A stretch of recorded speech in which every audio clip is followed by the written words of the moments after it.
Donc, comme on disait tantôt, nous n'avons pas en Afrique une France en Afrique qui est la France libre, capitale Brazzaville.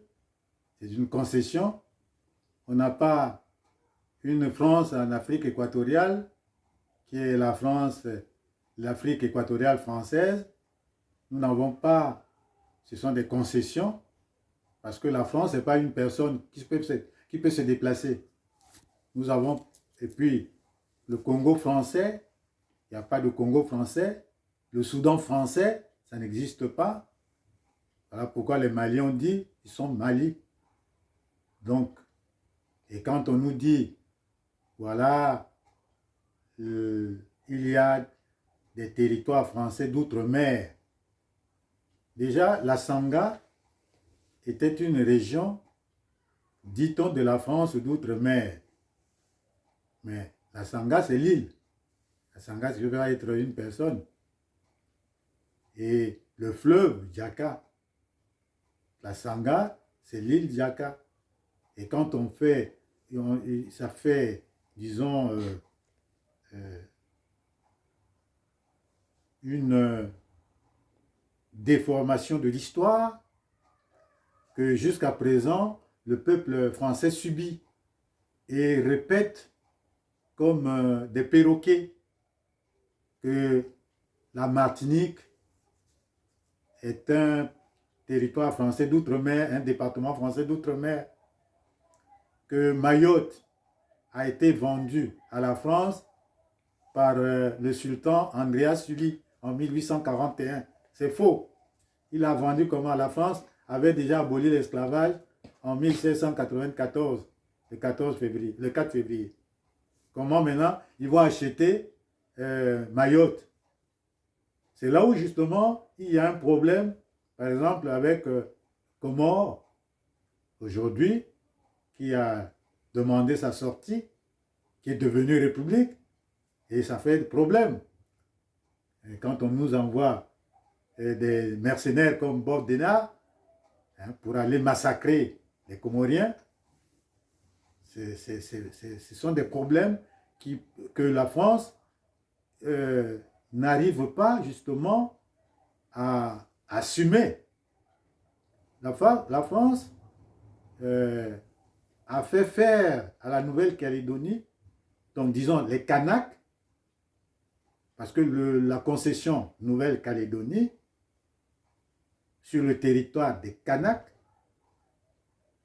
a fait faire un référendum, ou deux ou trois référendums, disons. Et les Français, je dis bien les Français, donc les Calédoniens ou les Caldoches, qui ont la carte d'identité française, parce que les Kanaks n'ont pas de carte d'identité. Donc, les propriétaires n'ont jamais voté. Martinique, la Guadeloupe et les autres, la Polynésie française, ce ne sont pas des territoires français d'outre-mer. La Guyane. D'ailleurs, une fois, le président Macron, lors des débats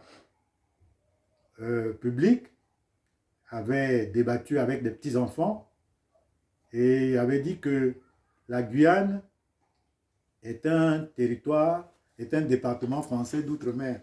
Un enfant de 8 ans a pris la parole pour dire au président Emmanuel Macron que la Guyane se trouve en Amérique latine.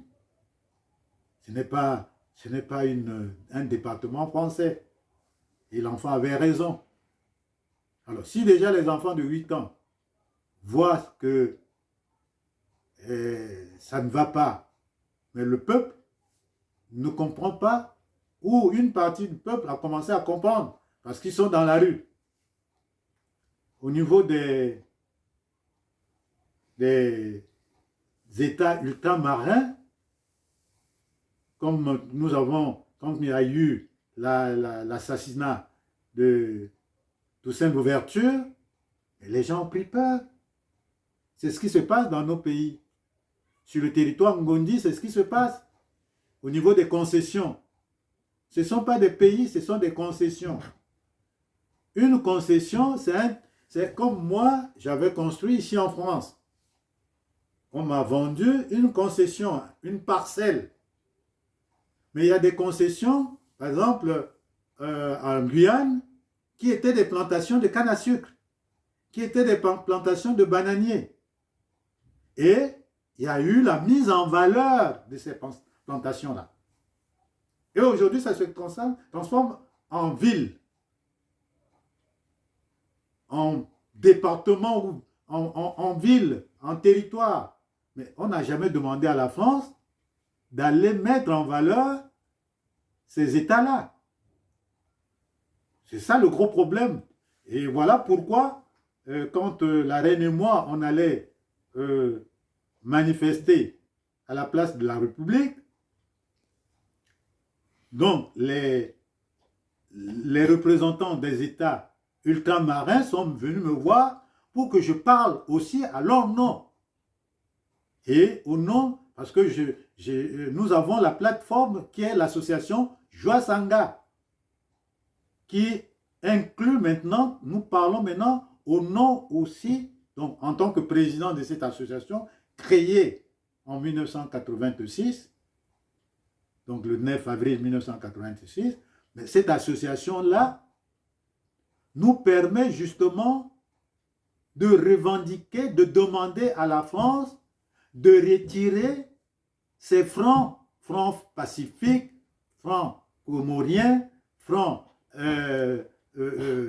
disons, guinéens, francs CFA, francs congolais, francs rwandais, francs burundais.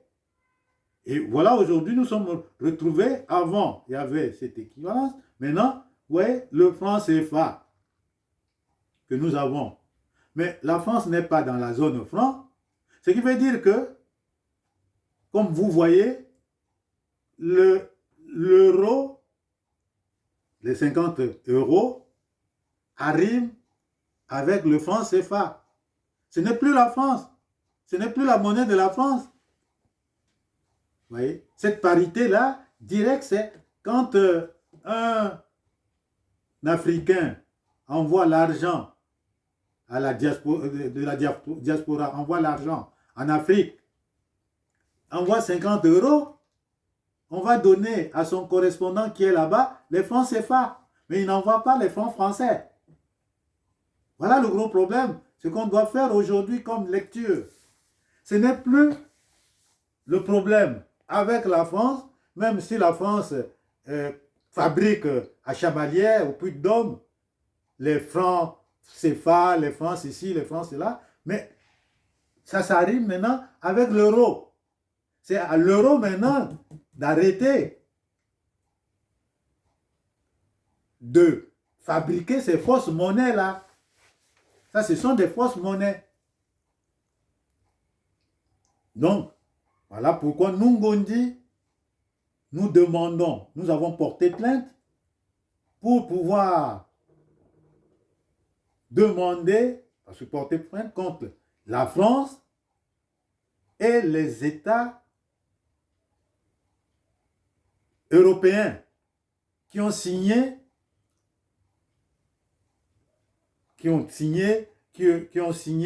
l'article 1er de la Convention de l'Union européenne. Donc, c'est une propriété Ngondi. Aujourd'hui, c'est la propriété de Djaka. La monnaie s'appelle Djaka. La dynastie Djaka. Aujourd'hui, je suis le représentant, donc le porte-parole, l'incarnation de la royauté Ngondi. C'est ma propriété. La France doit, l'Europe doit retirer ces fausses monnaies qui sont sur mon territoire. Et bien sûr, ça fait combien de siècles? Si nous prenons le cas de la concession portugaise de l'Angola, c'est depuis 1482. Ça nous fait 540 ans. Donc 5 siècles et 40 années qu'on exploite cette concession-là. Or, nous savons que la Chine, que j'avais dit, l'empire Qin donc la Chine et l'empire britannique avaient signé un accord, un bail de 99 ans. Ce bail, donc, signé en 1898, plus 99 ans, ça nous fait 1997. Le 9 février, pour la mise en valeur de Hong Kong. Le 1er février. Qui était une concession. Qui était une concession. La concession Hong Kong, qu'on a demandé à l'Angleterre de la mettre en valeur. Et quand on a mis en valeur, pendant 99 ans, on a remis la concession à la Chine le 1er juillet 1997. L'Angleterre a remis à la Chine Hong Kong. Aujourd'hui, Hong Kong est revenu à la Chine. Mais chez nous, la France n'a signé aucun traité de bail, aucun contrat pour la mise en valeur des différentes concessions qui sont sur le territoire Ngondi. Au moment où je vous parle,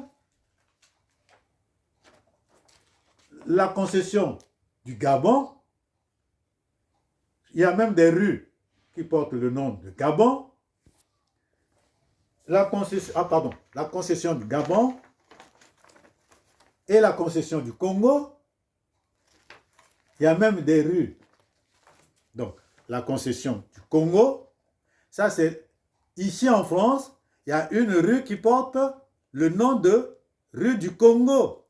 Ça porte le nom depuis 1884, le 30 août 1884. Cette concession-là, on a baptisé le nom de la rue pour que les descendants de la concession ne puissent pas oublier le nom de cette concession. La même chose, et aujourd'hui, c'est le président Macron qui va signer nuitamment, la nuit, des décrets pour justement renouveler le contrat ou changer des propriétaires. Tout à l'heure, vous nous avez dit que les Français, contrairement aux Anglais qui avaient fait un contrat avec les autochtones chinois pour la concession de Hong Kong et 99 ans après, les Chinois sont allés leur réclamer, ils leur ont rendu. Tout à l'heure, vous nous avez dit que les Français n'avaient pas fait. Donc, avec qui le président français, quelle est sa manipulation pour pouvoir renouveler ces concessions-là? Comme nous avons dit qu'il y a à la tête, il y a des concessions, comme faisait le roi Léopold II. Ces concessions sont gardées par des gardiens ou des soldats, des militaires, après, parce qu'on les appelle les auxiliaires de l'occupation, créés par des Brazza en 1897. C'est l'armée, et cette armée que nous avons dit tout à l'heure à propos des identités, vous allez avoir l'armée congolaise, l'armée centrafricaine, l'armée camerounaise. À la tête de ces armées-là, vous allez avoir des généraux. Vous voyez par exemple le maréchal Mobutu, le général Sassou, le général qui va devenir l'empereur Bokassa. Vous aurez aussi des présidents. ces associations, ce sont des associations des malfaiteurs en relation avec des terroristes. Quand on crie, voilà, terroriste par ici, terroriste par là, mais c'est la France et ces États-là qui soutiennent ces terroristes-là. Vous avez vu le cas de Léomba. Ici, par exemple, dans le livre de Foucault parle, il dénonce le fait que la République n'existe pas en Afrique. Parce que ces gens-là, ce sont des individus qui ont profité du fait que les Français ont fait semblant de donner des indépendances, mais on ne donne pas l'indépendance à sa propre concession.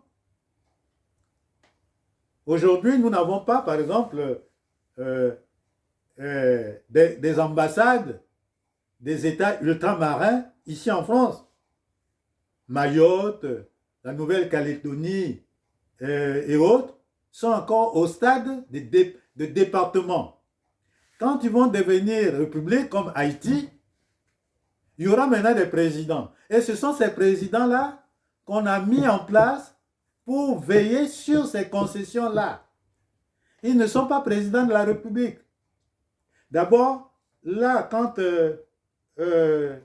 Foucault dit, le jour où il fallait trouver quelqu'un pour pouvoir remplacer le président Léomba, la concession du Gabon. Pourquoi? Parce que Léomba commençait à poser des problèmes à la France. Quand les autres, d'abord, il y a eu Sékou Touré, comme nous avons dit, qui avait dit non au référendum, mais Sékou Touré a souffert. La France a tout rapatrié, les écoles, les banques, tout. Quand Sékou Touré a créé sa propre monnaie, mais malheureusement... Est-ce que vous pouvez faire, Jaka Ier, excusez-moi de vous couper, est-ce que vous pouvez faire une parenthèse, parce que pour évoquer la République, donc je ne sais plus si c'est la 4e ou la 5e, le fameux référendum, parce qu'on ne l'a pas dit dans la précédente vidéo. Voilà. Donc, nous allons maintenant, parce que nous sommes arrêtés à la 4e République. Et comme nous sommes arrêtés à la 4e République, et je disais qu'à la 4e République, nous avons 2 présidents. Donc, le président Vincent Auriol et René Coty. Ensuite, De Gaulle arrive. Mais nous avons vu De Gaulle qui était chef du gouvernement provisoire de la République entre la 3e et la 4e République. Mais quand De Gaulle arrive pour finir avec la 4e République, il crée la 5e République. C'est là où j'ai dit, bon, on a la 5e République, Mélenchon veut la 6e République, et Macron a créé la République qui marche, donc la 7e République. Mais dans la 5e République, De Gaulle, quand il arrive, les Africains ont aidé la France pour faire partir l'occupant allemand. Et quand il y a eu, donc à partir de 1947, mais la France, il y aura le traité de Versailles, puis le traité de Saint-Germain-en-Laye. Mais ce traité-là, c'est pourquoi? Pour demander à l'Allemagne de réparer les dégâts causés en France. C'est ce qu'on demande aussi à ces États européens qui occupent aujourd'hui le territoire Ngondi par rapport à cet article du 231 de faire des réparations sur le territoire Ngondi. quand la France, donc De Gaulle arrive, il y a eu aussi la guerre d'Indochine, la guerre d'Algérie. Et qu'est-ce qui va se passer? Les fameux soldats, les fameux tirailleurs sénégalais qui vont participer à la Première Guerre mondiale, à la Deuxième Guerre mondiale, vont aussi participer à la guerre d'Indochine, à la guerre d'Algérie en 1862. En 1962. Et à partir de ce moment-là, De Gaulle, il faut quand même faire un geste vis-à-vis des Africains. Donc, qui ont aidé la France à sortir, à se libérer de l'occupant. Mais comme toujours, parce que pourquoi la France aujourd'hui va, pendant l'occupation, subir les méfaits de la monnaie du nazisme. Ce qui veut dire que c'est ce que nous vivons aujourd'hui. Cette monnaie n'a pas de valeur en France. Cette monnaie n'a pas de valeur chez nous aussi, au royaume Ngondi, parce que nous avons notre monnaie. Mais la France va connaître cette monnaie, ce nazisme monétaire, utilisant des faux monnaies pour acheter, des fausses monnaies, pardon, des fausses monnaies pour prendre gratuitement des choses ici en France. Et c'est ce que fait la France aujourd'hui en utilisant ces fausses monnaies dans ses concessions pour piller les minéraux qui ne sont pas transformés sur place. Parce que les capitaux, quand par exemple un Chinois vient sur la concession française Congo-Brazzaville, investit le yuan, donc la monnaie chinoise. Et chaque année, au mois d'octobre, le ministre de la fameuse république, de la concession, va venir déposer des capitaux au trésor français pour payer les Français ici en euros. Donc on amène ces capitaux-là, ces chèques-là en dollars, pas en francs CFA. Et ensuite, on envoie sur le territoire Ngondi des francs CFA, voilà, comme ça se passe comme ça. Donc, pourquoi en 1958, la France pense à récompenser les Africains? De Gaulle, se disant de bonne foi, va organiser donc la conférence de Brazzaville. C'est Diaka, Brazzaville, du 24 août 1958. Et à cette conférence de Brazzaville, il fallait donc s'entendre pour pouvoir créer la communauté franco-africaine, la fameuse France-Afrique. Donc, il y avait déjà les Africains, les leaders africains, les hommes politiques africains qui s'étaient réunis à Chaillot, au château de Chaillot, et vont décider à avoir comme porte-parole Sékou Touré. Comme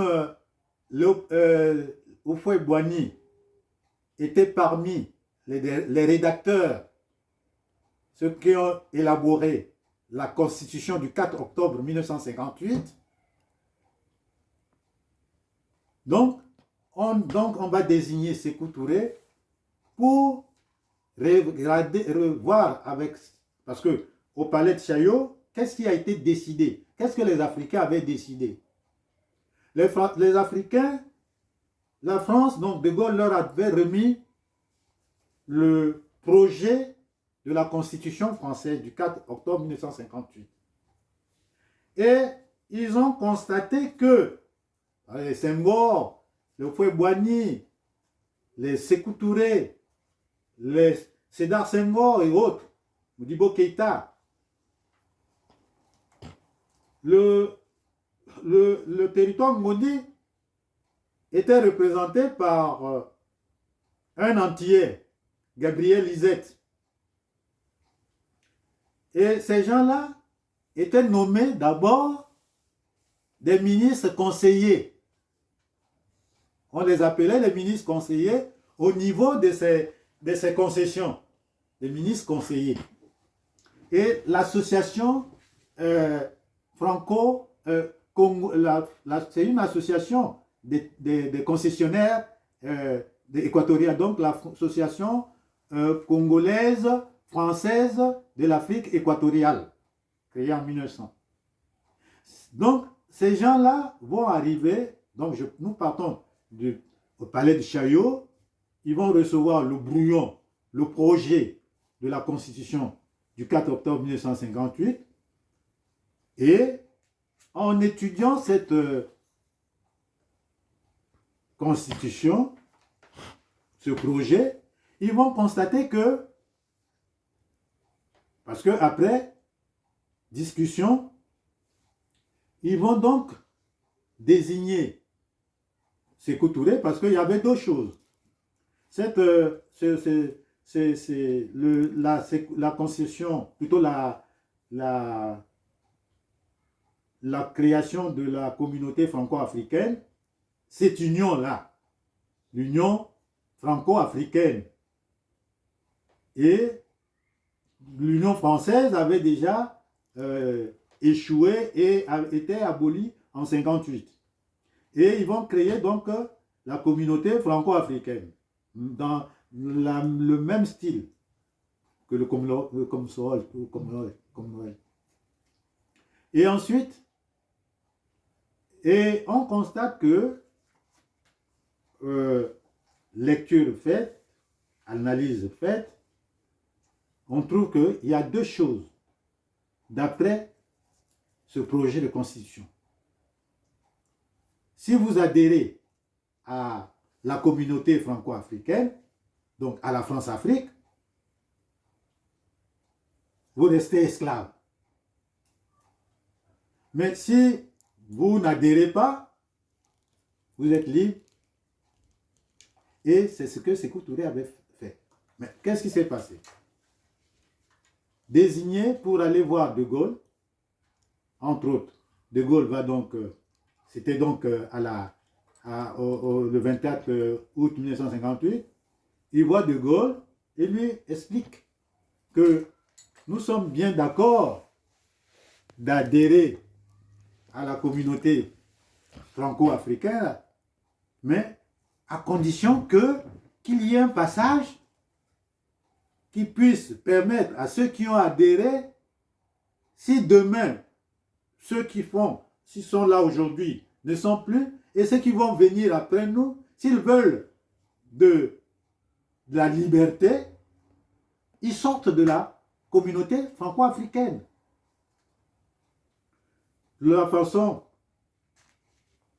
et c'est à partir de ce moment-là que De Gaulle va avoir l'idée d'organiser le référendum du 28 septembre 1958. Le 28-58, on organise donc la conférence, le référendum. Beaucoup d'Africains, parce que ceux qui votent, C'était pas... Aujourd'hui, vous voyez, quand moi j'arrive ici en France, je n'étais pas français, mais j'étais capitaine, médecin capitaine. C'est ici, à cause des diplômes, de mes qualifications, que j'ai eu la nationalité française, la double nationalité. Parce que je suis Ngondi français. Et ceux qui votent en Afrique, ce sont ceux qui ont des cartes d'identité. Comme ce qui se passe en Nouvelle-Calédonie, ceux qui ont des cartes d'identité ou passeport français. Et ceux qui ont voté, ce sont des députés, ce sont, disons, des ministres, parce que à l'époque, Houphouët-Boigny était déjà ministre dans le gouvernement français, tout comme Sédar Senghor.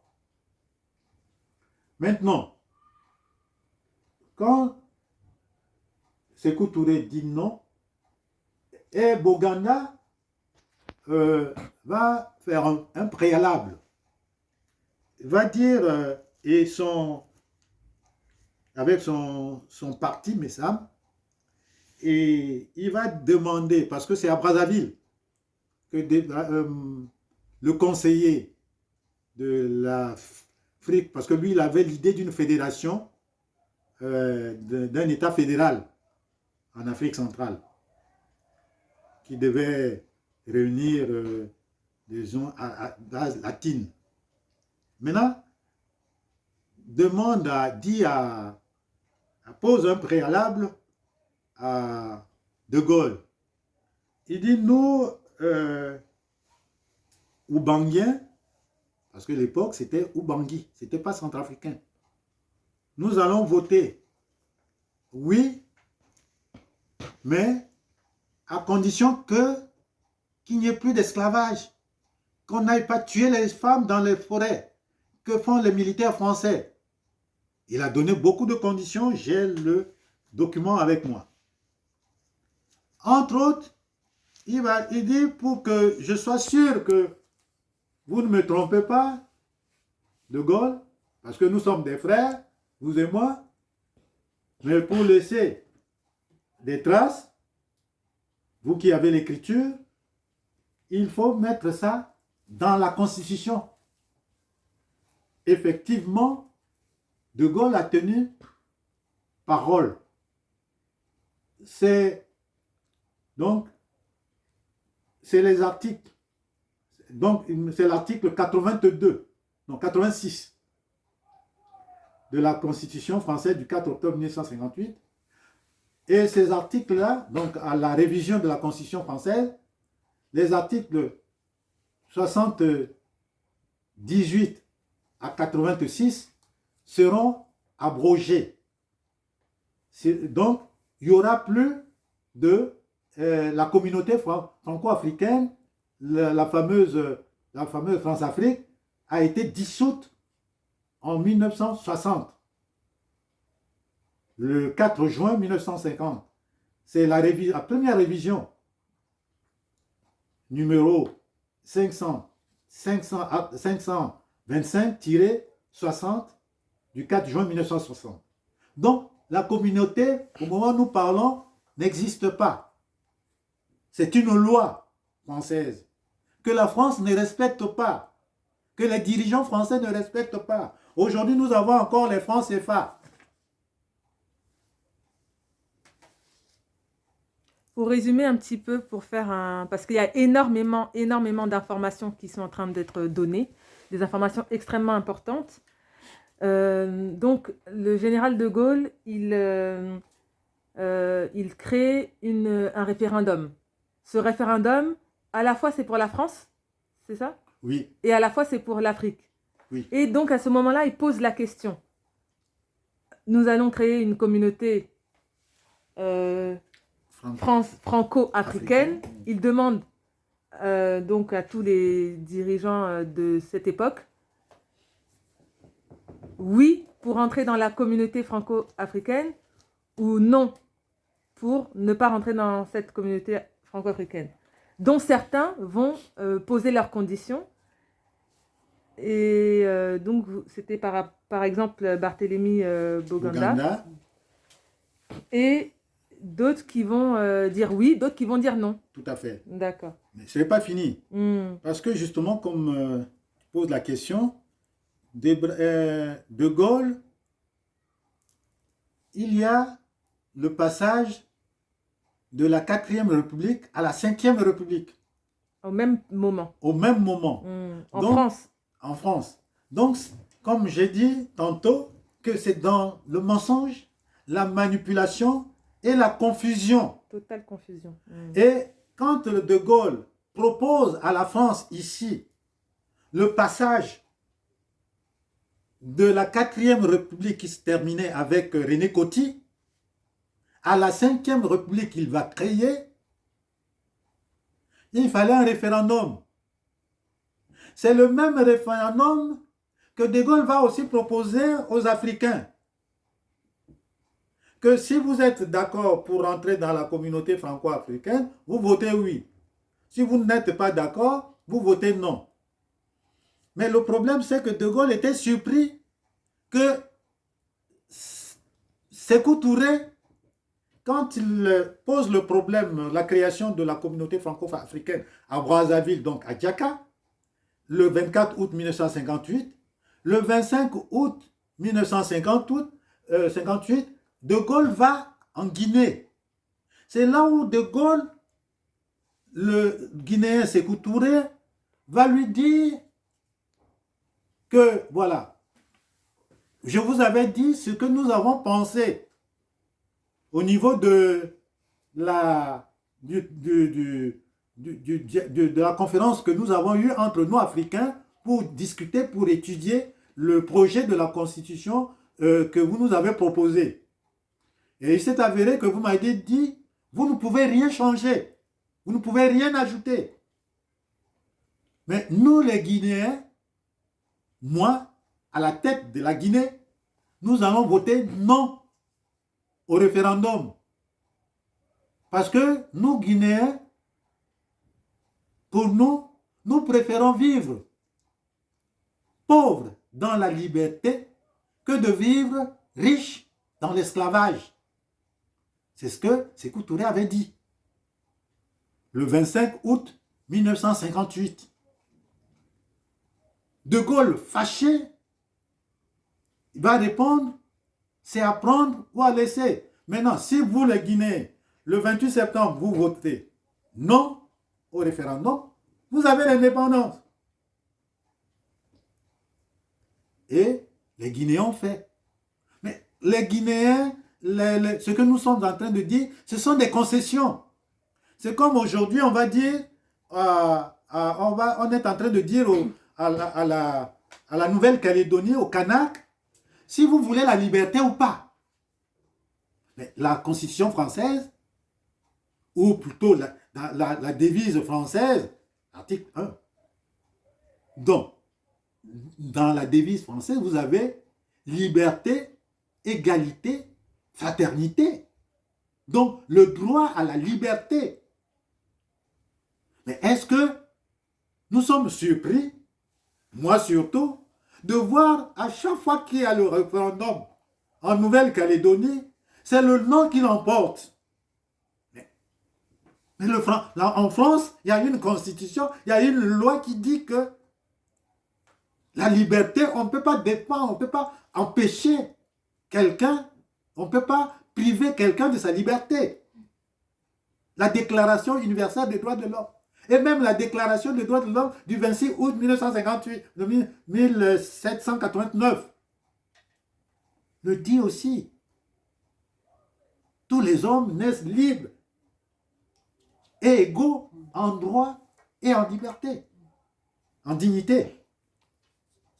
Voilà comment le Français qui dirige, comme aujourd'hui nous avons Macron, qui va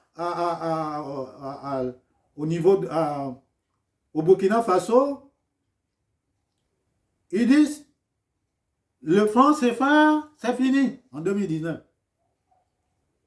les chefs d'État qui veulent changer, changer leur monnaie, qui ne veulent plus du franc CFA, peuvent faire comme l'ont fait la Mauritanie et Madagascar. Mais la Mauritanie et Madagascar, qu'est-ce qu'ils ont fait? Donc, aujourd'hui, en Mauritanie, vous avez Ongia. À Madagascar, vous avez Ariaris, comme monnaie. Mais c'est des républiques. C'est des républiques. Ils restent toujours attachés à la France. Ils ont des bras noués. Pourquoi? Mais parce que quand on vote le oui ou le non,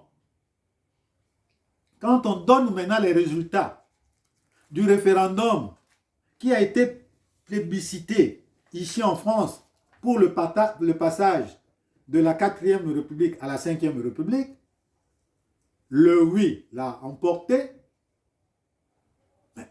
C'était bizarre de voir que on va maintenant proclamer des républiques.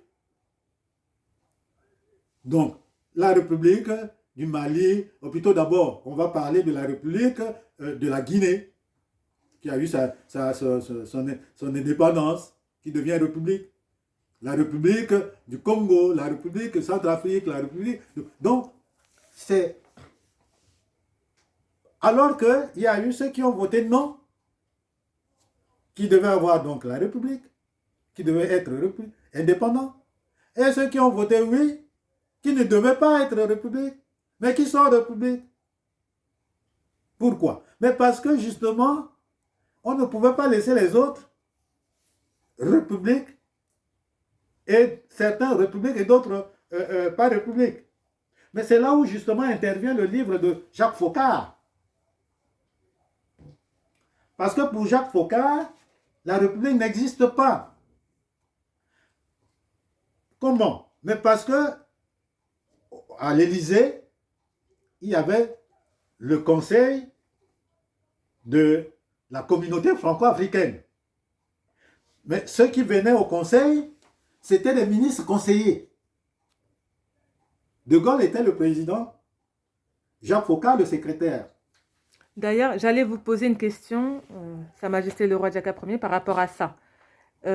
Donc, les républiques ont été proclamées après le référendum, mais c'était quoi avant? Donc, il y a eu l'esclavage, ensuite il y a eu la colonisation. On était en pleine colonisation, donc il y a une partie des territoires, des pays qui ont dit non. Un seul, Sékou Touré, la Guinée de Sékou Touré. Les autres qui ont dit oui, d'autres qui ont parlé de conditions. Et c'est à partir de là que les républiques sont nées. Il faudrait qu'on comprenne bien. Après la traite négrière, après ce que nous appelons colonisation, en fait, ça n'existe pas en Afrique. Il n'y a pas eu de colonies en Afrique. Les colonies, ce sont les fameux États ultramarins aujourd'hui qui vont devenir des colonies parce que c'était des esclaves.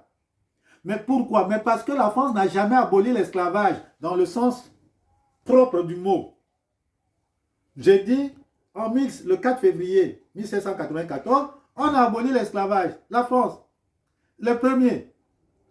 Ensuite, en 1802, la France abolit encore l'esclavage. Parce qu'il y avait un problème entre les colonies que l'Angleterre, la Grande-Bretagne a cédé à la France, la Martinique, les Antilles et puis Sainte-Lucie. En 1802, donc le traité d'Amiens, ce qui faisait que Napoléon dit, bon, on va faire de telle sorte que plutôt l'abolition de l'esclavage concerne les anciennes colonies, comme Haïti, Guadeloupe et autres. Maintenant, ceux qui sont venus, ceux que l'Angleterre nous a donné, eux, ils gardent toujours le statut d'esclaves. C'est là où justement Il y a eu le problème de Toussaint Louverture. Et ensuite, avec le congrès de Vienne. Le congrès